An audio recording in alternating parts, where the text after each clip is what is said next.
आदाब दोस्तों। आज बात करते हैं नगर पालिका जलालपुर की।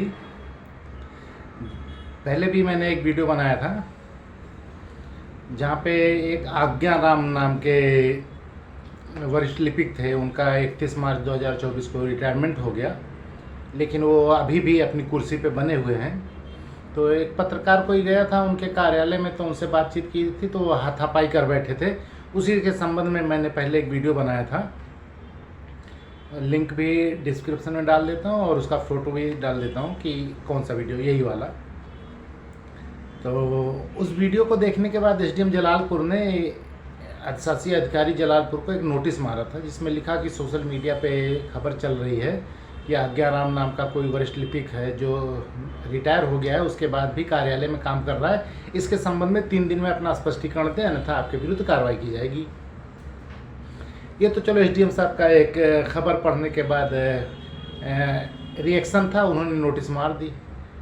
इस नोटिस के जवाब में जो शासी अधिकारी जलालपुर ने लिखा है ना, वो जानदार चीज़ है, वो पढ़ने वाली है।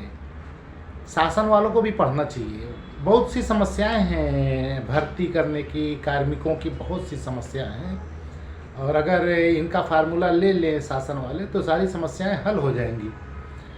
शासी अधिकारी ने उप जिला अधिकारी जलालपुर को लिखा कि श्रीमान जी, आपका पत्र मिला जिसके संबंध में स्पष्टीकरण मांगा गया था।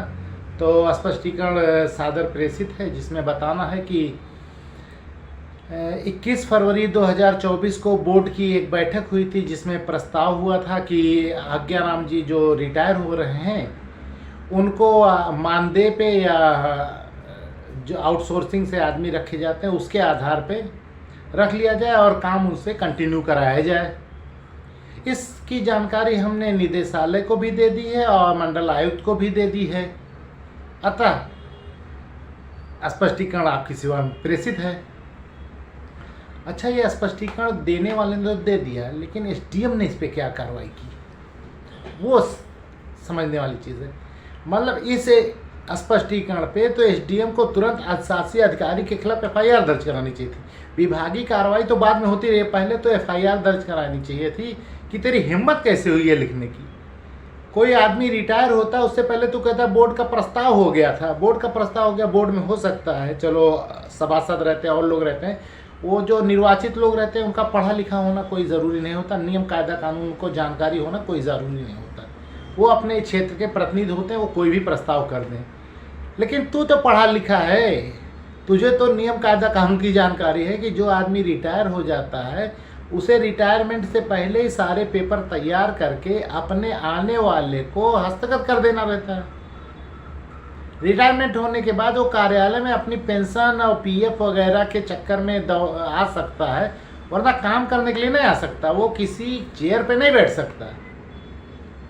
लेकिन तू कहता है बोर्ड का प्रस्ताव हो गया था कि उन्हें मानदेय पे रख लिया जाए, आउटसोर्सिंग पे रख लिया जाए। मानदेय पे कोई वैकेंसी निकली थी? ये बता, तेरे कार्यालय में वरिष्ठ लिपिक की कोई वैकेंसी निकली है? तूने कोई मांग की है कि हमारे यहाँ वरिष्ठ लिपिक का पद खाली है, 1 अप्रैल से खाली हो रहा है, मानदेय पे हम रखेंगे, आप लोग आवेदन करो? या किसी सरकारी आदमी को रिटायरमेंट के बाद सीधे तू भर्ती करने का तुझे अधिकार है मानदेय पे? या सरकारी अधिकारी कर्मचारी कोई रिटायर होता है तो उसे आउटसोर्सिंग में घुसाने की कोई पावर है तेरे पास?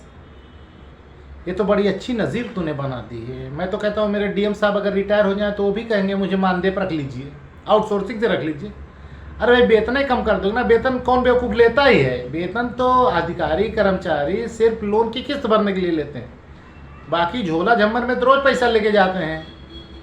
तो कोई भी बाबू रिटायरमेंट के बाद घर नहीं जाएगा, वो कहेगा हम मानदेय पर रख लेते हैं। अरे हमारे ज़िले के कुछ बाबू हैं वो तो मानदेय देंगे, अगर उनको फिर से रख लिया जाए तो 8-10 हज़ार रुपये महीना देंगे, साहब हमसे कमवा लो, 10,000 रुपये महीना हम ही देते हैं।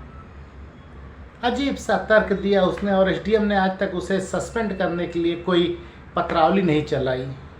दुख की बात यह है, शासी अधिकारी ने जो लिखा, एसडीएम ने आज तक कार्रवाई क्यों नहीं की, ये नहीं समझ में आता है। सरकारी कर्मचारी रिटायर हो रहा है तो कहते हैं नहीं हमने उसे मानदेय पे रख लिया। मानदेय कौन तुम्हारे फुफ्फा देंगे? तुम्हारे बाप का बजट है मानदेय देने के लिए? वरिष्ठ लिपिक के पद पे रख लोगे तुम किसी को मानदेय में? कहीं सुना है वरिष्ठ लिपिक रखा गया है मानदेय पे? जब एक आदमी वहाँ पे है लिपिक, सरकारी आदमी है, तो उसी को पदोन्नत करना है। नहीं, पदोन्नत नहीं, मानदेय पे रखेंगे, आउटसोर्सिंग के, वरिष्ठ लिपिक आउटसोर्सिंग पे। मैं तो कहता हूँ ना, इसको सेवा से निकाल के इसकी जगह पे किसी को आउटसोर्सिंग से अधिशासी अधिकारी रख लेना चाहिए। और अगर कहे तो बोले आप ही तो बताए थे ऐसा हो सकता है, उसी नियम के अनुसार हमने रख लिया, तेरी जरूरत नहीं है। निकम्मा कामचोर।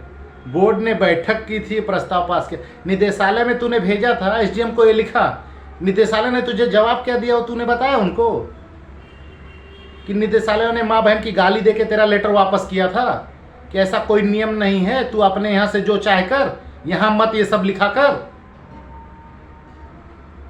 तूने बताया नहीं?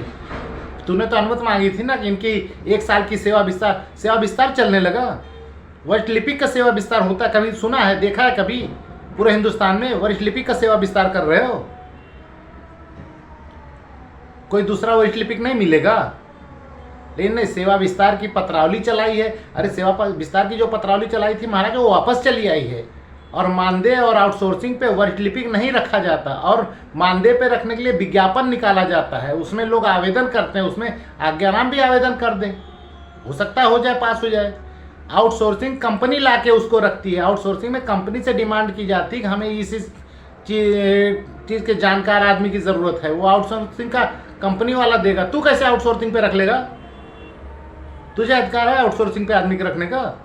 आउटसोर्सिंग का ठेका होता है, वो ठेका जीतने वाली कंपनी आपकी डिमांड के हिसाब से आदमी भेजती है, तू कर डिमांड उससे। तूने कभी की डिमांड कि हमको वरिष्ठ लिपिक की ज़रूरत है, आप एक वरिष्ठ लिपिक सप्लाई करो? नहीं है, मानदेय पे रख लेंगे, आउटसोर्सिंग पे रख लेंगे। वैसे हमने सेवा विस्तार का प्रस्ताव दिया है। चलो ये निकम्मा कामचोर है, एसडीएम साहब क्या कर रहे हैं उनका तो मुझे नाम नहीं पता है, पता करके फिर उनको बात करता हूँ उनसे कि भैया ये चिट्ठी मिलने के बाद आपने आगे उसको सस्पेंड किया कि नहीं किया, बस इतना बता दो। नहीं किए तो तुम जाओ। मजाक बना लिया पूरे जिले को, जो जो चाहता है वो करता है, बाप की खेती है। चलो ठीक है, आज के लिए इतना।